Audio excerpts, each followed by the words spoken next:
Como dijimos, vamos a ver lo que es la Cena del Señor, que es mucho más que un simbolismo. Yo le invito a buscar en sus Biblias, si es que lo quieren buscar, en Mateo capítulo 26, donde está el relato de la Cena del Señor. Y dice lo siguiente: mientras comían, Jesús tomó pan y lo bendijo.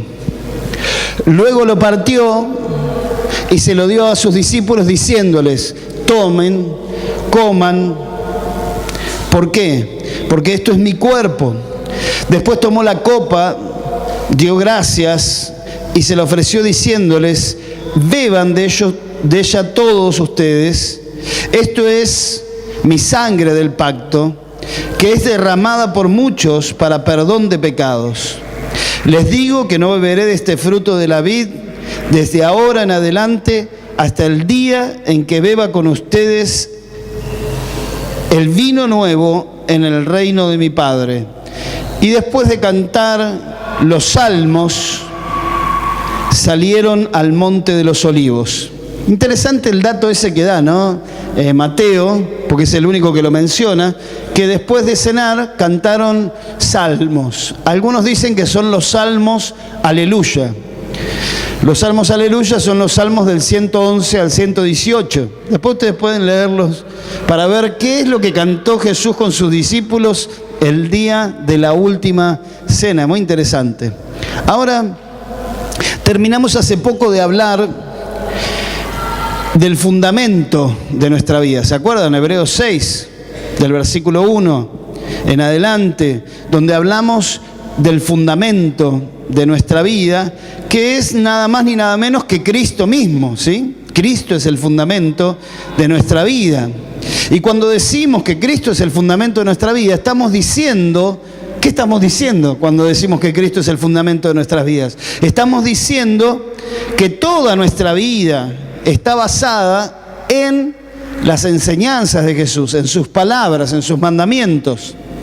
Estamos diciendo que todo lo que nosotros decidimos y hacemos no está fundamentado en nuestra historia, no está fundamentado en nuestra familia, no está fundamentado en nuestra posición social y económica. Nuestras decisiones de vida están fundamentadas, están basadas en las enseñanzas y en las palabras de Cristo. Amén. Ahora, el escritor de Hebreos llama a esto rudimentos. O sea, como lo más básico, lo más elemental que uno tiene que saber. Y es más, el escritor de Hebreos les dice: no se queden ahí, sino que sigan avanzando, sigan madurando, sigan perfeccionándose. Y justamente sobre esta base de que estuvimos predicando y hablando y viendo, tenemos que edificar nuestra vida.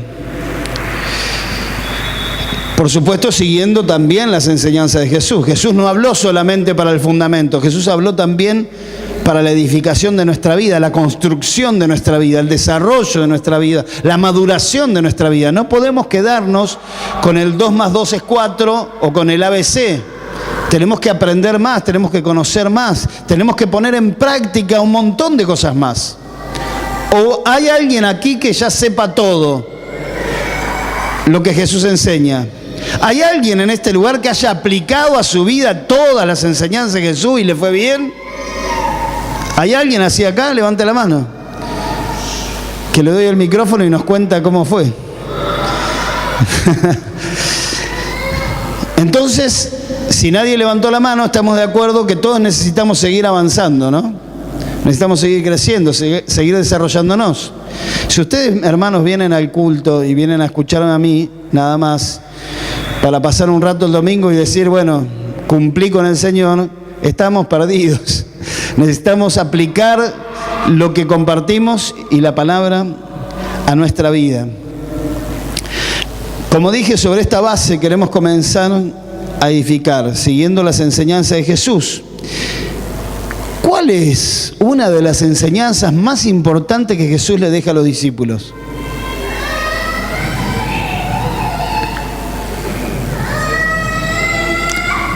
Una de las enseñanzas más importantes, los mandamientos más importantes que Jesús le deja a los discípulos. Dice: esto es lo que quiero que hagan. ¿Qué es? Eso, ámense. Ámense los unos a los otros. Justamente el día de la Cena del Señor, Jesús les deja ese mandamiento. Y la Cena del Señor es el recordatorio de lo que Jesús hizo hasta que Él venga. Entonces, hasta que Él venga, nosotros no solamente tenemos que anunciar su muerte, sino también tenemos que poner en práctica el mandamiento que Él dejó sobre la mesa ese día de la Cena del Señor. Amén. Y ya creo que terminé acá, ya está. Podría terminar aquí, ¿no? Pero no se entusiasmen. La Cena del Señor es una experiencia que a mí me estremece cuando pienso en la profundidad que tiene. Cuando se lo piensa como un rito nada más, o como un simbolismo nada más, parecería ser algo, justamente eso, simbólico, ritual. Es un rito más de lo que hace la gente, lo que hace el mundo, que lo hacen los católicos también cuando toman misa, que lo hacemos nosotros cuando participamos en la Cena del Señor, y tomamos la Cena del Señor, del pan, del vino, y nos vamos de este lugar, y siguen nuestras vidas como todos los días y como viene siempre. Pero la intención de Jesús fue mucho más profundo que solamente un simbolismo. ¿Se acuerdan cómo nació la Cena del Señor?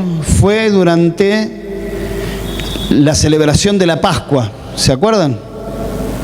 Cuando empezaron a celebrar la Pascua, Jesús les dice a los discípulos que vayan y busquen un lugar para celebrar la Pascua.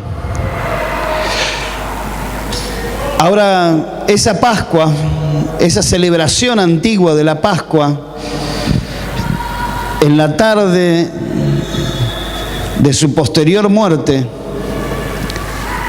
en esa tarde Jesús le dio otro significado. La Pascua, que significaba la liberación de la esclavitud de Egipto, pasó a significar la liberación del pecado, de la muerte, de Satanás, de aquellos que creyeran en él. De ser un ritual simbólico de la memoria, porque era para recordar que Dios los había sacado de Egipto, pasó a significar una cena de amor, una comida de hermandad y amistad, donde lo central es la misma persona de Cristo. Acá está Cristo, mi hermano, en el pan, en el vino, en nosotros. En estos símbolos que lo recuerdan a Él, acá en medio nuestro está Jesús. Sería una lástima y un desperdicio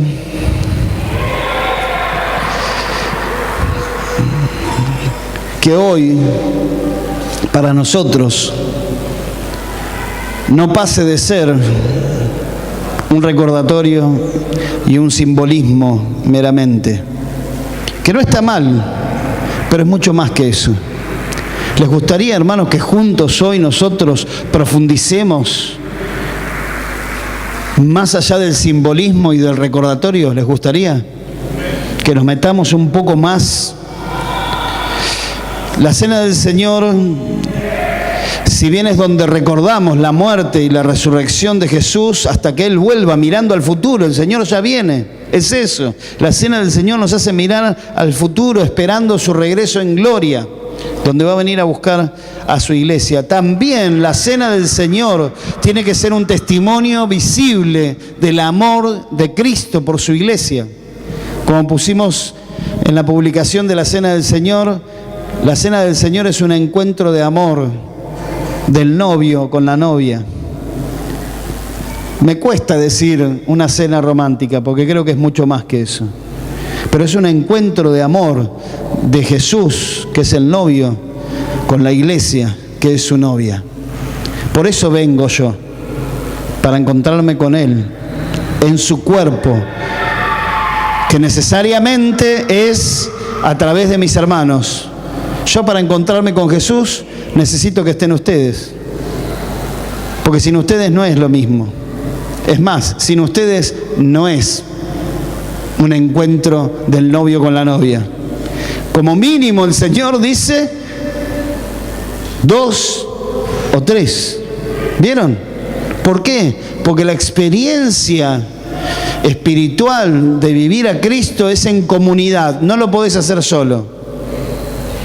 Y no seas pijotero, 2 o 3 no, vamos a ser muchos más, para que la experiencia sea mucho más significativa. Ahí, en la celebración de la Cena del Señor, como dijimos, cantaron los himnos. Jesús tomó el pan, dio gracias, mientras lo partía y lo daba, decía: esto es mi cuerpo que por vosotros es partido. Después tomó la copa, que es lo que vamos a hacer ahora en un rato, y la dio a beber a los discípulos. Le dijo: esta es mi sangre. Esta copa significa el nuevo pacto en mi sangre. Y dice más todavía, que todo esto lo hagamos en memoria de Él. Después terminó la fiesta cantando nuevamente y se fueron. Y al otro día Él fue crucificado. Pero además del ritual que Jesús hizo y que Jesús nos dejó, aunque a ustedes les cueste digerirlo, Jesús nos dejó un ritual. Por eso dijo el pan, el vino, cómo hacerlo. El apóstol Pablo dice: lo que yo recibí del Señor Jesús le transmito, el mismo ritual. Pero más allá del ritual, Jesús nos deja algo mucho más importante y que está en el contexto de la Cena del Señor. En el contexto y en el contenido de la Cena del Señor. ¿Se entiende lo que digo? Más allá del ritual, sí, del partir el pan y beber la copa, en el contexto hay un contexto impresionante, mucho más profundo, más poderoso que el ritual en sí mismo. ¿Y saben qué es? Que todo el contexto y el contenido de la Cena del Señor está compuesto de amor. ¿Amén? ¿De qué está compuesto? De odio, enojo, rechazo, queja. No hay lugar para todo eso en este contexto de amor. Y algunos por ahí podrán pensar que voy a hablar de amor. Y quiero decirles que sí, pensaron bien. Voy a hablar de amor. Lo primero que quiero decir que la Cena del Señor, en el contexto, fue un encuentro de amor. ¿Por qué digo esto? Por esta simple expresión. Entonces les dijo: he tenido muchísimos deseos de comer esta Pascua con ustedes antes de padecer. Es claramente visible, ¿no? Fíjense acá, ¿ustedes lo ven? El contexto de amor del que estamos hablando. Es claramente visible que Jesús amaba mucho a sus discípulos, los amaba. Y esta cena iba a ser algo muy, muy especial para Él. Él había preparado esta cena, o sea, dio órdenes, digitó todo para que se celebrara esta cena y poder compartir con sus discípulos este último momento, esta última instancia de su vida tan importante para Él. Porque al otro día Él iba a morir. Eran sus íntimos, sus amigos, sus hermanos, sus compañeros de ministerio. Con ellos había compartido muchas cosas. Ellos habían sido testigos de los milagros, pero también de los padecimientos de Jesús. Habían sido testigos del poder de Jesús, pero también fueron testigos de las necesidades de Jesús, que necesitaba dormir, necesitaba comer. Ellos habían visto al Jesús todopoderoso, pero también al Jesús hombre, que comía, dormía y todo lo demás como un hombre común y corriente. Pero en esta simple expresión que dice la palabra, he tenido muchísimos deseos. ¿Qué he tenido? Muchísimos deseos. ¿De qué? De compartir esta cena con ustedes. Y esta es una característica que no lo tiene el ritual en sí, sino el contexto. Vos podés venir acá y participar del ritual de la Cena del Señor, comer el pan y tomar el vino, pero ¿tuviste muchos deseos de estar acá con tus hermanos compartiendo esta cena? ¿Tuviste muchos deseos de estar acá? ¿O viniste porque dijiste, bueno, tengo que ir porque hoy cena del Señor, si no voy me condenan como pecador? Y es verdad. Muchísimos deseos. Este deseo de estar con ellos nacía de esto, del profundo amor que Jesús tenía por sus discípulos. Fíjense que dice, antes de la fiesta de la Pascua, sabiendo Jesús que su hora había llegado para que pasase de este mundo al Padre, como había amado a los suyos que estaban en el mundo, ¿qué dice ahí? Al final, ¿los amó hasta cuándo? ¿Qué significa esto, hermanos? ¿Qué significa? Los amó hasta el fin. ¿Y vos hasta cuándo amás? Hasta que pasa algo que no te gusta. Hasta que te dicen algo que no estás de acuerdo. ¿Hasta cuándo amás vos? Jesús amó hasta el fin a los suyos. Y por eso esa expresión, muchos deseos, muchísimos deseos de estar compartiendo esta cena con ustedes. Acá nos damos cuenta cómo el amor de Cristo supera todas las barreras, porque si uno lee bien los evangelios, descubre que los discípulos no siempre hacían todo lo que Jesús quería. Los discípulos no siempre entendían todo lo que Jesús decía. Los discípulos no eran lo suficientemente espirituales, no eran lo suficientemente inteligentes, no eran lo suficientemente capaces para estar formando parte del equipo de Jesús. Pero Él los amó hasta el fin, con sus defectos, con sus virtudes, como dice mi hermano Poroto siempre. Jesús los amó. No encontró límites, los amó hasta el fin. Y piensen ustedes un poco y pensemos en nosotros. Pensá en tu prójimo, pensá en tu hermano, pensá en tu familia, tu esposa. Yo a los hermanos de la iglesia los amo a todos. ¿Y tu esposa? O al revés, tu esposo, tus hijos, tus padres queridos, tus padres queridos. ¿Hasta dónde los amás?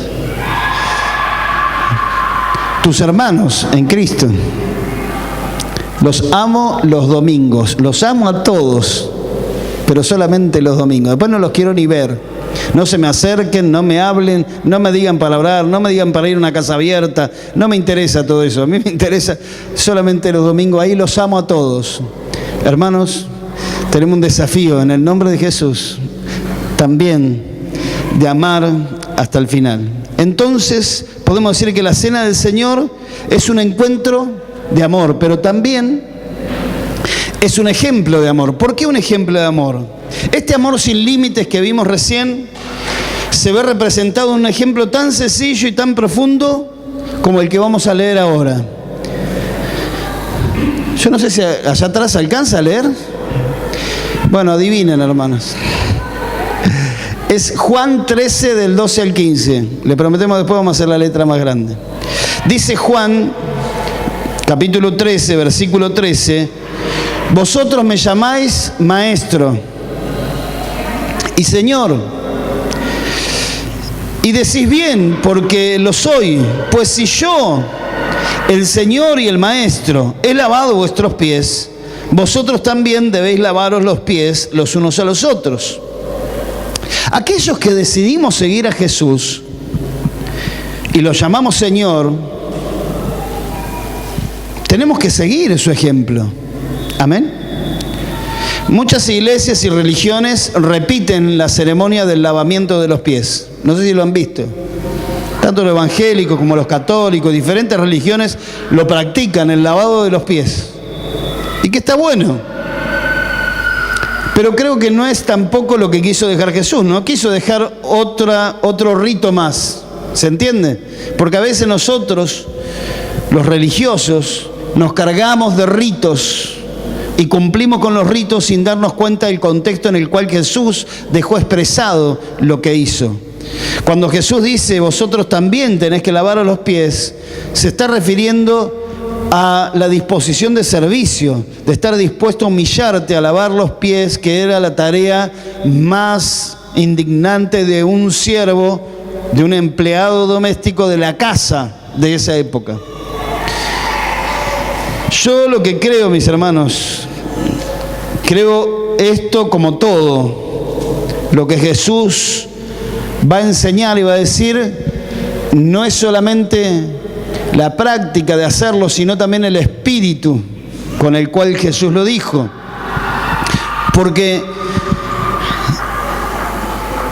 yo lo tengo que decir, lo he visto, en un encuentro interdenominacional, donde los hermanos pentecostales y bautistas y metodistas estaban juntos, se hizo una cena del Señor y hubo lavamiento de pies, donde los pastores bautistas lavaban los pies a los pastores pentecostales y los pastores pentecostales lavaban los pies a los pastores bautistas, y todo fue muy lindo. Pero tengo que decirlo, hermanos, después de eso, yo escuché algunos comentarios de los mismos hermanos que se lavaron los pies quejándose contra justamente los que le habían lavado los pies.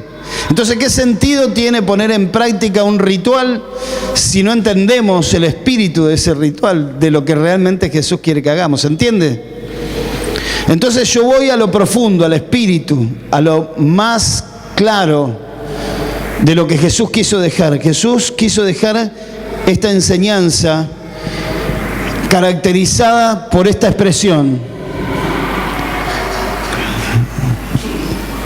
lavarse los pies y todo lo demás, los unos a los otros, servirse los unos a los otros, amarse los unos a otros, perdonarse los unos a los otros, tenerse paciencia los unos a los otros. Amén. Ese es el contexto de la cena del Señor. Escúchenme, hermano, escúchenme, por favor. Estaba Jesús sentado ahí con sus discípulos y entre ellos estaba Judas, que lo iba a traicionar. Ya Satanás lo había incitado para hacerlo y Jesús lo sabía. Por eso, momentos después de lavarse los pies, dice: hoy uno de ustedes me va a entregar. Pero ¿saben qué, mi hermano? Y ya lo sabemos y lo hemos repetido. Jesús a Judas también le lavó los pies, lo sirvió, se humilló, se arrodilló delante del que lo iba a traicionar. ¿Y vos? ¿Y yo? Cuando nos traicionan, cuando nos ofenden, cuando nos lastiman, cuando hablan mal de nosotros, cuando nos critican, ¿cuál es tu reacción? ¿Publicar algún texto bíblico alusivo a la injusticia que te cometieron? ¿O vas a estar dispuesto a ayudar y bendecir y poner en práctica lo que dijo Jesús, de amar hasta los enemigos?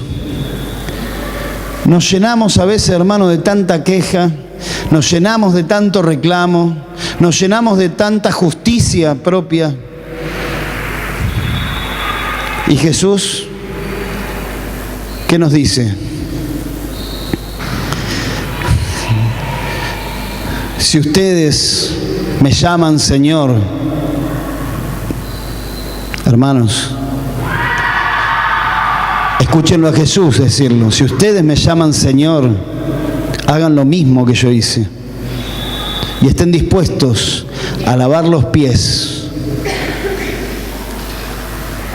aún de aquellos que no lo merecen. ¿Qué significa eso? Servir a los que no merecen que les sirvas. Jesús lo hizo para con todos igual. No solo le lavó los pies a los 3 más allegados a Él, sino que le lavó los pies a todos. Y nos dejó este ejemplo expresado en un mandamiento: así como yo lo hice, háganlo ustedes también. ¿Con quién? Los unos a los otros. No elijas a quién vas a servir. Serví a todos. Sería bueno que tomes esta palabra y tomemos esta palabra en esta noche para pensar y decidir hoy mismo a quién esta semana que viene vamos a servir, que empieza mañana. ¿A quién vamos a servir? Amén. Y la tercera y la última cosa que la cena del Señor, el contexto de la cena del Señor nos deja ver, era que también había una comisión de amor. Dice, este mandamiento nuevo les doy, que se amen los unos a los otros, así como yo los he amado, también ustedes deben amarse los unos a los otros. De este modo todos sabrán que son mis discípulos si se aman los unos a los otros. Los unos a los otros es muy fuerte, ¿verdad? Porque ¿qué está diciendo Jesús acá? Que vos en realidad no sos cristiano o no sos discípulo de Cristo. Es fuerte esto, ¿no? Recíbanlo. Sonríe que Jesús te ama, decía... no me acuerdo. Ay, ¿cómo era? Gigi Ávila. Gigi Ávila, cuando decía una palabra fuerte, decía, sonríe que Jesús te ama. Decía.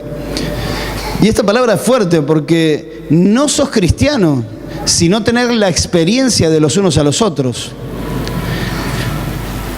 Está bien, podemos decir, para no ser tan extremista, no solo no sos cristiano, sino decir...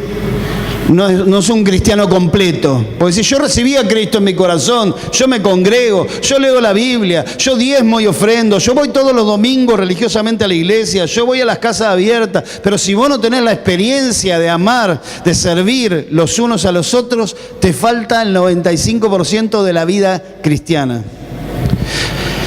Por eso Jesús lo deja expresado como mandamiento. Este mandamiento... y lo dice como algo nuevo, les doy, que se amen los unos a los otros. Debe ser tan claro, mi hermano, debe ser tan visible que nos amamos, que debe trascender los límites del encierro de la religión. El amarnos los unos a los otros debe romper los límites del encierro de la religión. La religión nos encierra, pero la práctica del amor de Jesús hace que esos límites se rompan y el mundo pueda ver que somos discípulos de Jesús por cómo nos amamos. No por cómo nos criticamos, nos despellejamos o nos dividimos y separamos, sino por cómo nos amamos. Que el mundo lo pueda ver es el deseo de Jesús. Esto es un mandamiento, no es una opción entre varias. Bueno, Jesús nos dijo, hagamos un acuerdo. Si las cosas te van bien y si vos te sentís cómodo, si no te sentís mal con la gente que tenés alrededor, entonces amalos. ¿Dijo así Jesús? No, dijo, ámense los unos a los otros. ¿Y cómo los tengo que amar? Pastor, ¿usted me puede decir cómo yo puedo amar a un hermano que me rechaza? Pastor, ¿usted me puede decir cómo yo puedo amar a alguien para quien no existo? Pastor, ¿usted me puede decir cómo yo puedo amar a alguien que me está mintiendo, engañando y que es un hipócrita? ¿Cómo poder amar a una persona así? ¿Cómo poder amar, pastor, a alguien que me traiciona, que habla mal de mí a mis espaldas, que me critica? ¿Cómo poder amar a esa persona? ¿Cómo lo puedo hacer? ¿Me pueden decir? Jesús lo dijo.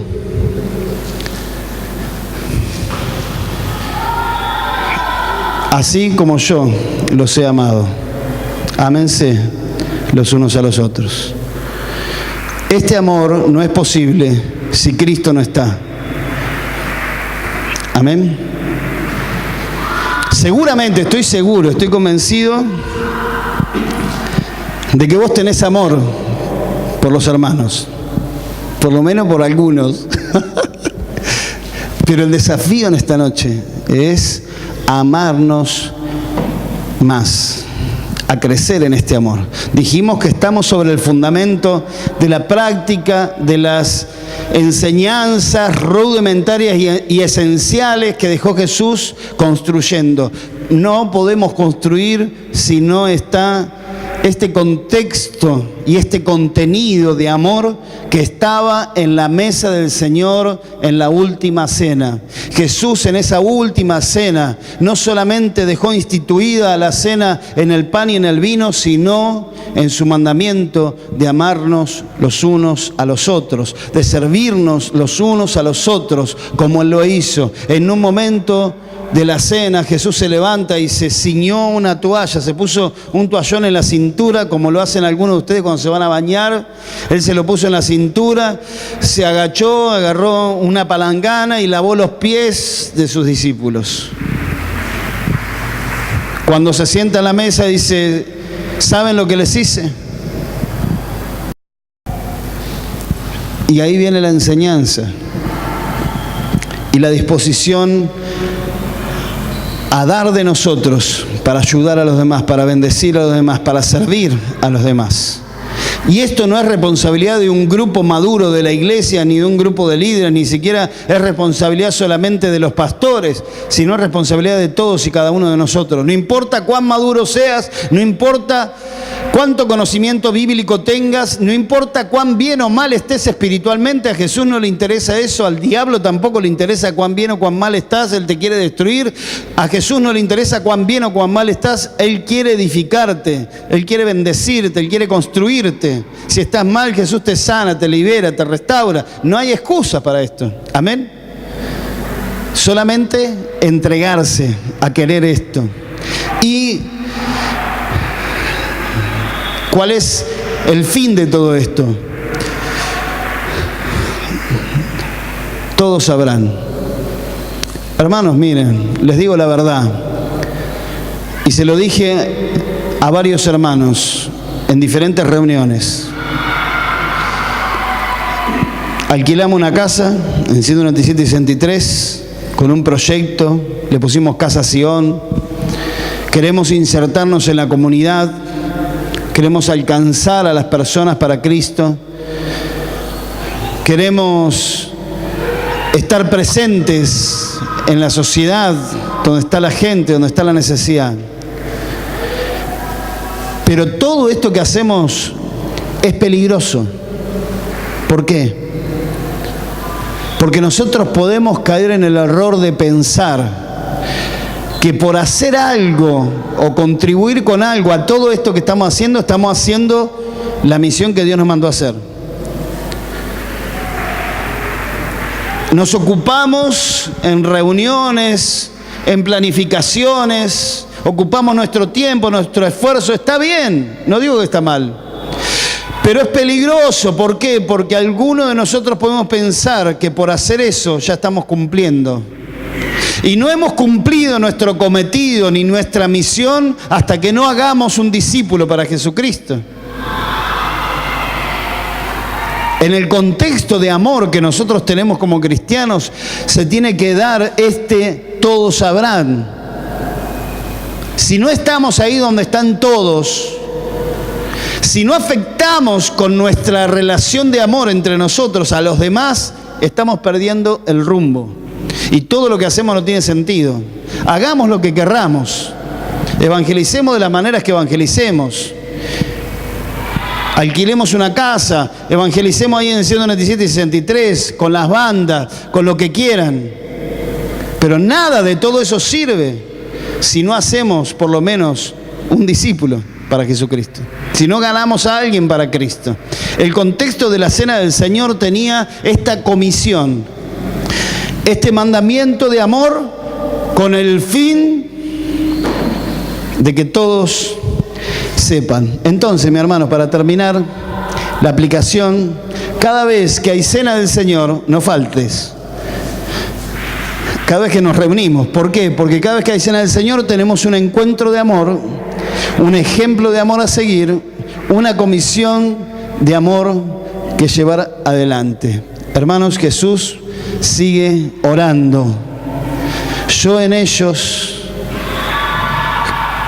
Ahí en Juan 17 Jesús oró, yo en ellos y tú en mí, para que sean perfectos en unidad, para que el mundo conozca que tú me enviaste y que los has amado a ellos como también a mí me has amado. Y todo esto lo debemos hacer hasta que Él vuelva, recordándolo a Él. Amén. Cerrá tus ojos ahí donde estás y pensá por un momento en esto que acabamos de hablar, en el nombre de Jesús.